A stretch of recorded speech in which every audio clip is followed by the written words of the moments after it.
எங்கூட இந்த பகுதியினுடைய வல்லாளப்பட்டி தலைமை அமலக்காரர் இன்று நம்முடைய மத்திய அமைச்சர் கனிம வளம் சுரங்கத்துறையினுடைய அமைச்சராக இருக்கக்கூடிய திரு கிஷன் ரெட்டி அவர்கள் வல்லாளப்பட்டி அரிட்டாப்பட்டி இந்த இரண்டு ஊருக்கும் கூட வந்திருக்கிறாங்க. வல்லாளப்பட்டியில அம்பலக்காரர் ஐயா தலைமையில, சமுதாய தலைவர்கள் தலைமையில, கிராம பொதுமக்கள் முன்னிலையில ஒரு பொதுக்கூட்டம் நடந்திருக்கிறார். எதற்காக மத்திய அமைச்சர் இங்க வந்திருக்கிறாங்க? ஒரே காரணம், இங்கிருந்து வந்த கிராம மக்கள் அம்பலக்காரர் ஐயா எல்லாம் 22 டிசம்பர் 22 ஜனவரி 2025 டெல்லியில அமைச்சர் அவருடைய அலுவலகத்திலே பார்க்கும் பொழுது அன்போடு ஒரு கோரிக்கை வைத்திருந்தார்கள். நீங்க எங்க ஊருக்கு வரணும், எங்களுடைய மரியாதையை ஏற்றுக்கொள்ள வேண்டும். எப்படி டெல்லியில எங்களுக்கெல்லாம் நீங்க மரியாதை கொடுத்தீங்களோ அது போல நீங்க எங்க ஊருக்கு வர வேண்டும் என்கிற கோரிக்கை வைத்திருந்தார்கள். சொன்னபடி 23 ஜனவரி இந்த திட்டம் ரத்து செய்யப்பட்ட பிறகு அம்பலக்காரர் ஐயா மறுபடியும் வலியுறுத்தினாங்க, அமைச்சர் இங்கே வர வேண்டும். அந்த அன்பான கோரிக்கை ஏற்றுக்கொண்டு அமைச்சர் அவர்கள் வந்திருக்கிறாங்க. மக்களுடைய அன்பை எல்லாம் ஏற்றுக்கொண்டிருக்கிறார்கள். அதே நேரத்தில் எதற்காக இந்த திட்டம் ரத்து செய்யப்பட்டது என்பதையும் கூட மிக சிறப்பாக இன்னைக்கு அமைச்சர் அவர்கள் மக்களுக்கு எடுத்து சொல்லியிருக்கிறார். பாரத பிரதமர் நரேந்திர மோடி ஐயாவை பொறுத்தவரை எப்பொழுதும் கூட விவசாயிகளின் பக்கம், ஏழைகளின் பக்கம், ஒரு வளர வேண்டும் என்று நினைக்கக்கூடிய சமுதாயத்தின் பக்கம் எப்பொழுதும் பிரதமர் மோடி அவர்கள். இன்னைக்கு இந்த பகுதி, இந்த மேலூர் பகுதி, இந்த கிராமம் எல்லாம் உள்ளடக்கிய இந்த திட்டம், டங்ஸ்டன் திட்டம், கிட்டத்தட்ட 4980 ஏக்கர் பல்லுயிர் தளம், பயோடைவர்சிட்டி ஹாட்ஸ்பாட் 477 ஏக்கர். இந்த உள்ளடக்கிய பகுதியும் கூட மத்திய அரசு டங்ஸ்டன் ஏலத்திற்கு கொண்டு வருவதற்கான காரணம் மாநில அரசு ஒப்புதல் கொடுத்த ஒரே காரணத்துக்காக. என்னைக்கு கிராம மக்கள் அவர்கள் எங்களுக்கு வேண்டாம் என்று சொன்னார்களோ அந்த கோரிக்கையை முழுமையாக ஏற்றுக்கொண்டு 23 ஜனவரி 2025 இந்த திட்டத்தை மத்திய அரசு முழுமையா ரத்து பண்ணியிருக்கிறார். இது இந்தியாவிலேயே ஒரு ஆச்சரியம். ஒரு மத்திய அமைச்சர் அவர்கள் ஒரு கிராமத்துக்கு வந்து கிராம மக்களுடைய அன்பை எல்லாம் ஏற்றுக்கொண்டு அங்கே சென்று பாரத பிரதமர் நரேந்திர மோடி அவர்களுக்கு என்ன நடந்துச்சு என்று சொல்வதற்கு ஒரு பெரிய வாய்ப்பு. இந்தியாவில் எங்கேயுமே இது நடக்காது, இது நடந்திருக்கிறது. இது கட்சி நிகழ்ச்சி இல்லைங்க, பொதுமக்கள் எல்லோரும் சேர்ந்து அமைச்சர் அழைச்சிருக்கிறாங்க. அவர்களோடு வருவதற்கு எனக்கும் ஒரு வாய்ப்பு. நான் பேசும் பொழுதும் கூட எடுத்து சொன்னேன், எப்ப வந்துச்சு, எப்ப கடிதம் போட்டாங்க, அதன் பிறகு எப்ப இந்த திட்டம் ஏலத்திற்கு கொண்டு வரப்பட்டது, ஏலம் எப்ப கொடுத்தாங்க. அதனால் மத்திய அரசின் மீது எப்பொழுதும் கூட தவறில்லை. ஆனா நம்ம மீது எப்பொழுதுமே தமிழகத்துல திட்டமிட்டு மத்திய அரசின் மீது, பாரதிய ஜனதா கட்சி ஆட்சியின் மீது பல பேர் அவதூறு பரப்பிக்கிட்டே இருக்காங்க. அவர்களுக்கெல்லாம் ஒன்றை மட்டும் நாங்கள் சொல்லிக்கொள்ள விரும்புகின்றோம். நாங்கள் வான பொழுது அதையும் நிறுத்தி காட்டினோம். இன்னைக்கு மேலூர் பகுதியில, அரிட்டாப்பட்டி, வல்லாளப்பட்டி இந்த பகுதியில இந்த டங்ஸ்டன் திட்டம் வேண்டாம் என்று சொன்ன பொழுது அதையும் ஏற்றுக்கொண்டு அதையும் நிறுத்தி காட்டியிருக்கின்றோம். காரணம், உங்களுடைய குரலை எப்பொழுதும் மோடி ஐயா அவர்கள் நீங்க என்ன சொல்றீங்க அப்படிங்கறது உன்னிப்பா கேட்டுதான் இந்த ஆட்சியில மோடி அவர்கள் முடிவெடுத்துக் கொண்டிருக்கிறார்கள். இன்னைக்கு அதுவும் ஒரு சான்று, ஒரு சாட்சி. அதனால் கூட இருக்கக்கூடிய தலைமை அம்பலக்காரர் ஐயா அவர்களுக்கும் இந்த நேரத்தில் நன்றி தெரிவித்து, ஊர் பொதுமக்கள், முக்கியஸ்தர்கள், முக்கியமாக பத்திரிகை நண்பர்கள் பொறுமையாக மதுரையிலிருந்து இங்க வந்து தள்ளுமுள்ளை எல்லாம் பொறுமையா நீங்க இருந்து இந்த பத்திரிகையாளர் சந்திப்புல கலந்து கொண்டிருக்கிறீர்கள். உங்களுக்கும் என்னுடைய நன்றியை தெரிவிச்சுக்கிறேன். அதை தாண்டி கேள்விகள் ஒன்னொன்னா கேளுங்கன்னா எல்லாத்தையும் பதில் சொல்லிட்டு நான் போறேன். திமுக வந்து பாராட்டு விழா வச்சுட்டாங்க, அடுத்து நீங்க வந்துட்டீங்க, அடுத்து அதிமுக வர்றாங்க, தேமுதிக வர்றாங்க. யாருக்கு இதுக்கு முழு தகுதி இருக்குன்னு நினைக்கிறேன்? உங்ககிட்ட விட்டுறாங்க. எப்பொழுதுமே தம்பட்டம் அடிப்பவர்கள் நாங்க கிடையாது. அசம்பிளியில தீர்மானம் போட்டோம், அதனால எடுத்துட்டாங்க. அசம்பிளியில எத்தனை தீர்மானம் போட்டீங்க? எத்தனை எடுத்தோம்? தீர்மானம் போடுறது வாடிக்கை ஆயிடுச்சு. அசம்பிளியில என்ன வேணாலும் தீர்மானம் போடுறாங்க. உப்புக்கு சப்பில்லாத எல்லாம் தீர்மானம் போடுறாங்க. தவறுன்னு தெரிஞ்சு தீர்மானம் போட்டு இல்ல, எங்களை பார்த்து மத்திய அரசு பயந்துட்டாங்க. உக்ரைனை பார்த்து, ரஷ்ய அரசு பார்த்து பயப்படாத மோடி அவர்கள் திமுக அரசு பார்த்து பயப்பட போறாங்க. மக்களுடைய அன்பு, மக்களுடைய குரல் சொல்லி இருக்கிறாங்க, செஞ்சிருக்கிறோம், வாக்கு கொடுத்திருக்கிறோம். அதனால் யாரு வேண்டுமானாலும் வரலாம், யாரு கழுத்துல வேணாலும் மாலைகள் போடலாம். அதை பத்தி எங்களுக்கு எந்த விதமான ஒரு எண்ணம் கிடையாது. யாருக்கு வேணாலும் நீங்க பண்ணுங்க. நாங்க எப்பொழுதுமே வேலையை செஞ்சுட்டோம், அதுக்கு எங்களுக்கு கொடுங்கன்னு சொல்றவங்க மோடி ஆட்சி கிடையாது. எதை செய்தாலும் எங்களுடைய கடமையாக, தார்மீக உரிமையாக செய்யாது. அந்த நேரத்தில் இது போல சில தவறுகள் மாநில அரசு செய்தும் கூட அது நம்முடைய கவனத்துக்கு கொண்டு வரப்பட்டால் உடனடியாக சரி செய்து கொடுக்கும். ஆனால் எந்த கட்சி வேணாலும் வரலாம், எந்த கட்சி வேணாலும் பேசலாம். ஆனா பத்திரிகை அன்பர்கள் அரசியலமைப்பு சட்டம் தெரிஞ்சவங்க. MMDR ஆக்ட், மைன்ஸ் ஆக்ட் அதை கொண்டு வந்ததுக்கு அப்புறம் இந்தியால எத்தனை இடத்துல ரத்து பண்ணிருக்காங்கன்னு மட்டும் ஒரே கேள்வி முன்னாடி வைக்கிறேன். அதுவும் 22ஆம் தேதி ஜனவரி சந்திச்சு 23ஆம் தேதி 24 மணி நேரத்துல ரத்து பண்ணி கொண்டு வர வேண்டும் என்றால் இந்தியால எத்தனை இடத்துல நம்ம செஞ்சிருக்கோம். அதனால தமிழக மக்களுக்கு எப்பொழுதும் பாதுகாவலராக மோடி அவர்கள் இருப்பார் என்பதை மறுபடியும் ஒரு முறை தொடர்ச்சியாக கடிதம் எழுதணும், மத்திய அரசு கண்டுக்காம தான் இந்த ஏலம் விட்டுறாங்கன்னு சொல்லி ஒரு கடிதத்தை பத்திரிகை நண்பர்களுக்கு கொடுக்கலாமே. நான் முதலமைச்சர்கிட்ட கேட்கறது, ஐயா நாங்க மத்திய அரசுக்கு இதை எதிர்த்து கடிதம் எழுதணும், ஏலத்திற்கு முன்னாடி சொல்றேன். நான் இன்னைக்கு ஒரு படி மேல போய் சொல்றேன். தமிழகத்தினுடைய கனிமவள அதிகாரிகள் கடிதம் 477 ஏக்கர்ல மட்டும்தான் பல்லுயிர் தளம், மிச்சம் இருக்கக்கூடிய 4980 ஏக்கர்ல எந்த பிரச்சனை இல்லைன்னு சொல்லிய பிறகுதான் ஏலமே வருது. அதன் பிறகு மாநில அரசுடைய அதிகாரிகள் 7 முறை டெல்லி போய் 7 முறை வேறு வேறு மீட்டிங்ல ஒரு வருஷத்துல பங்கெடுத்திருக்கிறாங்க. ஏப்ரல் மாசத்துல ஏலத்துக்கு கொண்டு வரும் போது யாரும் இந்த பகுதி ஏலத்துக்கு எடுக்கல. அப்போதும் மத்திய அரசுக்கு ஏலம் வந்தது தெரியும். ஏப்ரல் மாச ஏலத்துல யாரும் எடுக்காதனால ஜூன் மாசத்துல மறுபடியும் இந்த பகுதி ஏலத்துக்கு வருது. ஜூன் மாசத்துலதான் ஏலம் எடுக்கிறாங்க. அப்ப ஏப்ரல் ஏலம் வந்த பிறகு தெரியாது உங்களுக்கு. அப்ப எதுக்கு IAS ஆபிசர் இங்க இருக்கிறாங்க, எதுக்கு தலைமைச் செயலாளர் இங்க இருக்கிறாங்க, சொல்லிட்டு தானே செய்யறாங்க. அதனால் மத்திய அரசு இதை முழுமையாக இதை கொண்டு வந்ததே மாநில அரசு சரி என்று சொன்ன பிறகுதான். இன்னைக்கு முதலமைச்சர் நாங்க கடிதம் தயவு செஞ்சு ஒரு கடிதத்தை காட்டுங்க. ஏலம் விடுவதற்கு முன்பு நீங்க எழுதிய கடிதத்தை வெள்ளை அறிக்கை. ஏங்கன்னா இவ்வளவு ரிலீஸ் பண்றவங்க வேங்கை வயல்ல எப்பவோ யாரோ ஆடியோ பேசினாங்களாமா, அந்த ஆடியோ இன்னைக்கு ரிலீஸ் பண்றேன்னு சொல்றவங்க, கதை திரைக்கதை வசனம் எழுதுறவங்க, மத்திய அரசு கடிதம் எழுதியிருந்தா ஏன் அந்த கடிதத்தை வெளியிடல? ஆனால் முதலமைச்சர் அவர்கள் உண்மையாலும் வெள்ளாளப்பட்டி உண்மையை பேசியிருக்காருன்னு நினைச்சாருன்னா வெள்ளை அறிக்கை கொடுக்கணும், கடிதத்தை வெளியிடணும். அதன் பிறகு மக்கள் முடிவு செய்யட்டும். நீ எழுதினா தானே, கடிதமே எழுதலையே, எழுதினா தானே வெளியிடுவீங்க. ஆனால் முதலமைச்சர் அவர்கள் பொய் சொல்லக்கூடாது என்பது என்னுடைய தாழ்மையான வேண்டுகோள். தவறு நடந்திருந்தால் தவறு நடந்திருக்கு, அடுத்த முறை சரி செய்யணும் முதலமைச்சர் சொல்றாரு. பச்சை பொய்யை இந்த மண்ணுல விவசாய மக்கள்கிட்ட சொல்லிட்டு போனா மக்கள் நாளைக்கு எந்த அரசியல்வாதி நம்ப மாட்டாங்க.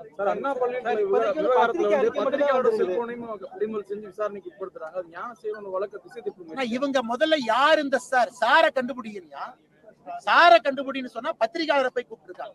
4, 5, 6 பேருக்கே கூப்பிட்டுருக்காங்க. பத்திரிகை நண்பர்கள் 4 பேரோ 5 பேரோ கூப்பிட்டுருக்காங்க. இன்னைக்கு மக்கள் கேட்கறதுன்னா அதிரடியா சொல்றேன்னா, ஞானசேகரனுடைய கால் டீடைல் ரெக்கார்டு எடுத்துக்கலாம்.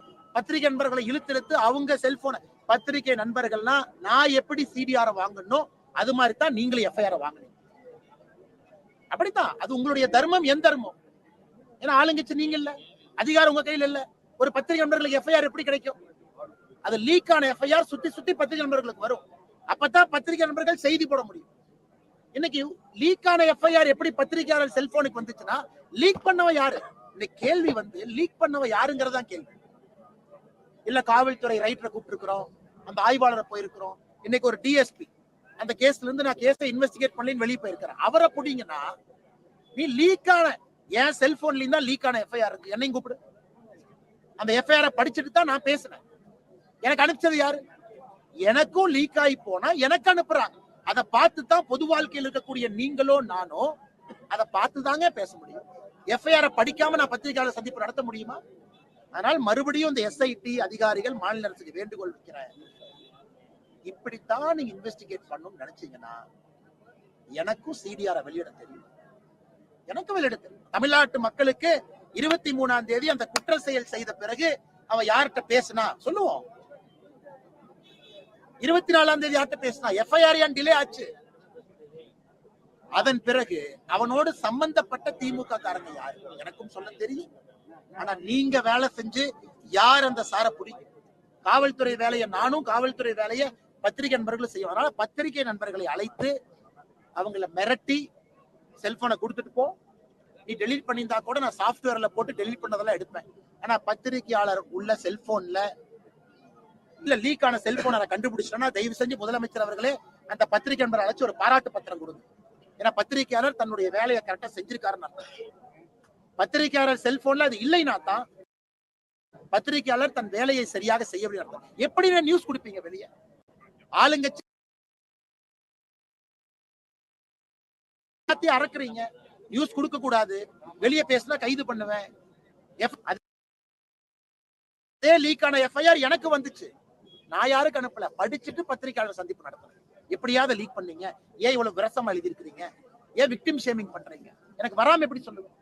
ஆனா இந்த கேஸ் இதெல்லாம் விட்டுட்டு எப்படி உங்களுக்கு வந்துச்சுன்னு கேட்கறது வெக்கக்கேடு.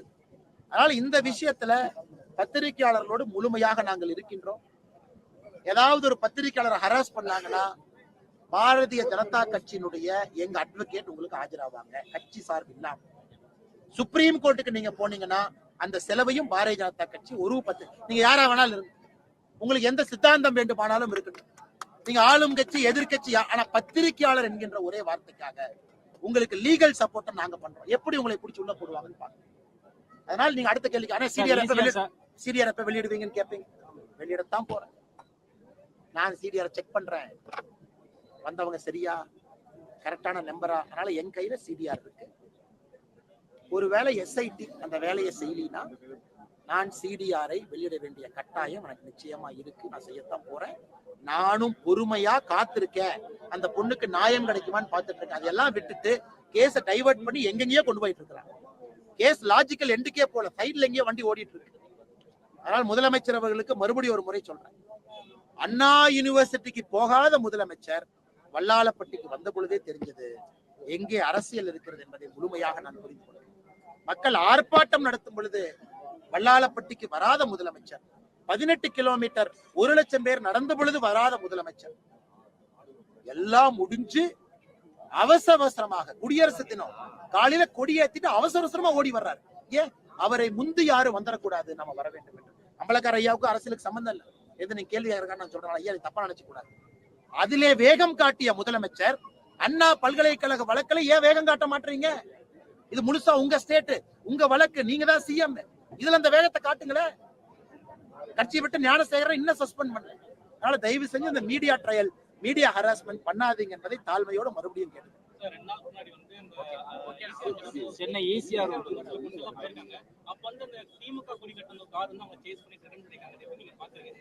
ஆனா எனக்கு இன்னைக்கு நிகழ்வு, அதன் பிறகு காவல்துறை கொடுக்கக்கூடிய பத்திரிகை செய்தி, இந்த காவல்துறை கொடுக்கக்கூடிய பத்திரிகை செய்தி தான் பெரிய நகைப்பை ஏற்படுது.